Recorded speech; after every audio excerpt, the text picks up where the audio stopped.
Curry, a three-pointer. Bang! Hello guys, for today's video, manonood tayo ng basketball game live. Pero bago ang lahat, weather check muna tayo guys. Wow, ang ganda ng panahon. So, transition na tayo guys. So, andito na kami sa venue kung saan tayo manonood. Pero bago tayo pumasok, kukunin muna natin ang ating secret weapon. As usual, kasama ko si Mrs. at si Bunso na manonood ng game. So, ito na guys, ito na yung entrance nila. Dito po tayo magbabayad ng 10 piso. At take note guys, walang bayad ang mga bata. Kung bakit, yun ang di ko alam. Hindi totoo yan. Ang gym po pala na ito ay located sa Barangay Colalabo, Santo Tomas, Isabela. At ito na po pala guys ang aming uupuan. Hinahanap ko po dito kung saan kami komportableng umupo, kung doon ba. Kasi hindi kami aabot sa hangin yan.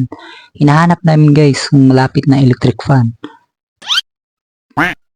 Kaso guys yung electric fan na yan ay pinupugaran ng mga ibon. So panahon na para ilabas ang secret weapon. Ito na guys, ang secret weapon, magagamit na natin to guys. Gago! Ito na ang game na ating papanoorin.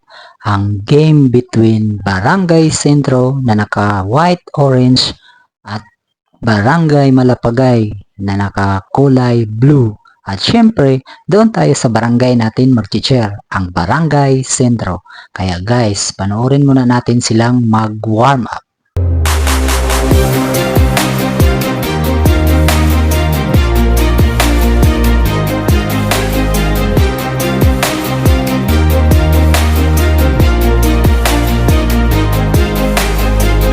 At syempre, bago magumpisa ang game, kailangan muna nating i-check ang kanilang mga kuko. At kung sino may mahabang kuko, ay kailangang putulin na. Putulin nyo na ang pagiging aswang nyo. Hoy! So ito na ang starting 5 ng Barangay Sentro. Si number 17, si 15, 11, 26 at si 24. At sa kabilang team, hindi ko na sasabihin kung sino ang starting 5 nila. Hindi ko naman sila kabarangay. Di, joke lang. So ito na, umarangkada na ang Barangay Sentro. Pinasa sa wing corner, sinalaksak. May kasama pang foul. Ang gwapo mo kuya, shout out sa'yo, napakapugi mo.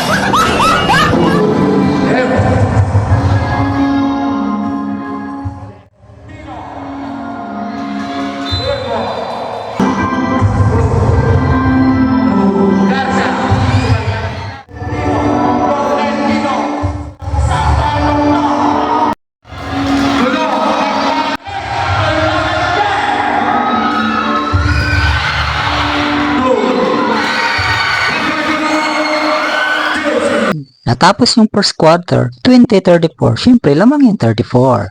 So, ito na ang second quarter at bola ng Malapagay. Pero bago ang lahat, mag-like ka muna. Ang hirap-hirap kayang gumawa at mag-edit ng video. Tapos, di ka magla-like? Mag-like ka na! Now na!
At natapos ang second quarter sa score na 48-30. Siyempre, lamang yung 48. At hanggang dito na lang guys, kami hindi na namin pinapanood ang third quarter as fourth quarter kasi gusto nang umuwi ng aking bunso. At nakikibalita na lang ako kung sino ang nanalo at good news, ang nanalo ay ang aming barangay. Kaya guys, maraming salamat sa panonood sa aking vlog. Thank you!